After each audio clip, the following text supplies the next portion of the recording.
तो भाई हाल ही में इंडिया श्रीलंका से ओडीआई सीरीज क्या हार गई। गौतम गंभीर और इंडिया का जो मैनेजमेंट है वो पूरे तरीके से सीरियस हो गया है। इस ओडीआई सीजन के बाद अब जो लगातार टेस्ट सीजन यहां पे इंडियन टीम खेलने वाली है उसे लेके इंडिया का मैनेजमेंट कोई भी रिस्क नहीं लेना चाहता है। इसीलिए कुछ ही वक्त में जो दिलीप ट्रॉफी खेली जानी है 5 सितंबर से 22 सितंबर के बीच, भाई वहां पे हमको इंडियन टीम के काफी मेन प्लेयर्स खेलते हुए देखने को मिलेंगे। बीच में खबर आई थी कि रोहित शर्मा और विराट कोहली भी इस दिलीप ट्रॉफी में खेल सकते हैं, लेकिन कल के दिन कुछ बहुत ही इंपॉर्टेंट अपडेट सामने आती है। सबसे पहली अपडेट यह है कि विराट कोहली, रोहित शर्मा, रविचंद्रन अश्विन और जसप्रीत बुमराह इनकी लगभग ना के बराबर चांस है कि ये हमें दिलीप ट्रॉफी में खेलते हुए देखने को मिले। उसके अलावा भाई सबसे बड़ी खुशखबरी यह है कि मोहम्मद शामी हमको इस दिलीप ट्रॉफी के साथ रिटर्न करते हुए देखने को मिलेंगे रेड बॉल क्रिकेट में, जिसका मतलब भाई ये भी हो सकता है कि मोहम्मद शामी बांग्लादेश के खिलाफ होने वाली टेस्ट सीरीज में खेलते हुए देखने को मिल सकते हैं। उसके अलावा एक और बहुत बड़ी अपडेट आई कि केएल राहुल,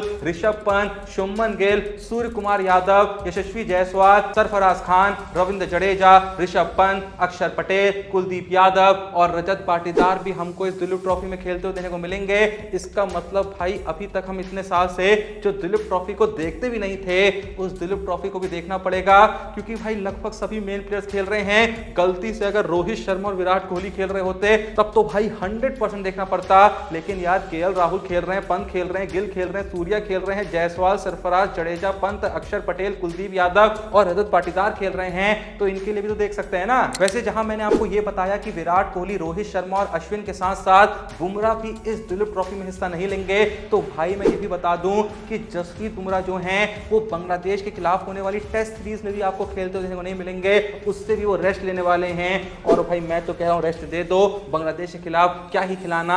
वैसे हमने यही सोच के बुमराह को श्रीलंका के खिलाफ नहीं खिलाया और उसका हर्जाना हमको भरना पड़ा, लेकिन भाई ठीक है, बुमराह लगभग हर फॉर्मेट के इस समय इंडिया के मेन प्लेयर हैं। तीनों ही फॉर्मेट में बड़ी टूर्नामेंट्स में उनकी जरूरत पड़ती है और जब भी कोई ऐसी टूर्नामेंट होगी चाहे किसी फॉर्मेट में हो, बुमराह तो वहां हमें चाहिए ही चाहिए। तो बुमराह के साथ ज्यादा रिस्क ना ही लिया जाए, यही अच्छा है। आगे बढ़े तो भाई जैसा कि तुमको पता ही है कि कुछ वक्त पहले हार्दिक पांड्या और उनकी एक्स वाइफ नताशा ने ये ऑफिशियली डिक्लेयर कर दिया था कि वो दोनों अलग हो चुके हैं, उन्होंने डाइवोर्स ले लिया है। लेकिन भाई कल के दिन एक बहुत ही बड़ा खुलासा होता है कि इस डाइवोर्स का जो असल रीजन था वो ये था कि हार्दिक पांड्या ने नताशा के साथ कोई चीटिंग करी थी, उनको चीट किया था।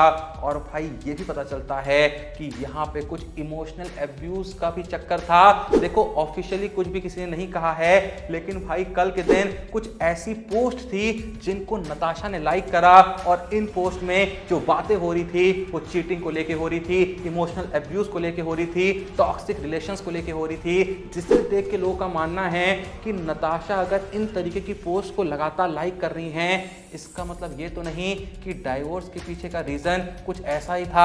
आप लोग का इस बारे में क्या सोचना है कमेंट सेक्शन में जरूर बताइएगा। खैर आप लोग का इस बारे में जो भी सोचना है वो तो आप मुझको कमेंट सेक्शन में बता ही देंगे, लेकिन भाई जो आईपीएल के ऑक्शनियर हैं ह्यूज एमिडीज, उनको आपने कई बार देखा होगा, आईपीएल का ऑक्शन कराते रहते हैं। तो उन्होंने भाई कल के दिन ये कहा कि जो विराट कोहली हैं अगर वो आईपीएल ऑक्शन में उतर जाते हैं आईपीएल 2025 में, तो वही होंगे जो आईपीएल इतिहास में सबसे महंगे बिकेंगे। ह्यूज का कहना है कि विराट कोहली कम से कम 30 करोड़ का प्राइस तो लेके ही जाएंगे। वैसे आप लोगों से अगर मैं यही सवाल पूछूं कि अगर सभी प्लेयर्स आज की तारीख में ऑक्शन में उतर जाएं तो वो कौन सा प्लेयर होगा तो सबसे महंगा बिकेगा? जो भी आपका जवाब है कमेंट सेक्शन में जरूर बताना। वैसे भाई जहां विराट कोहली की बात निकली है तो मैं ये भी बता दूं कि कल के दिन पीटीआई से बात करते हुए हरभजन सिंह ने कहा कि किसी भी तारीख पे, किसी भी वक्त पे अगर आप एक 19 साल के लड़के को भी विराट कोहली से फिटनेस के मामले में कंपीट करने को कहेंगे तो विराट कोहली बहुत ही आसानी से उस 19 साल के लड़के को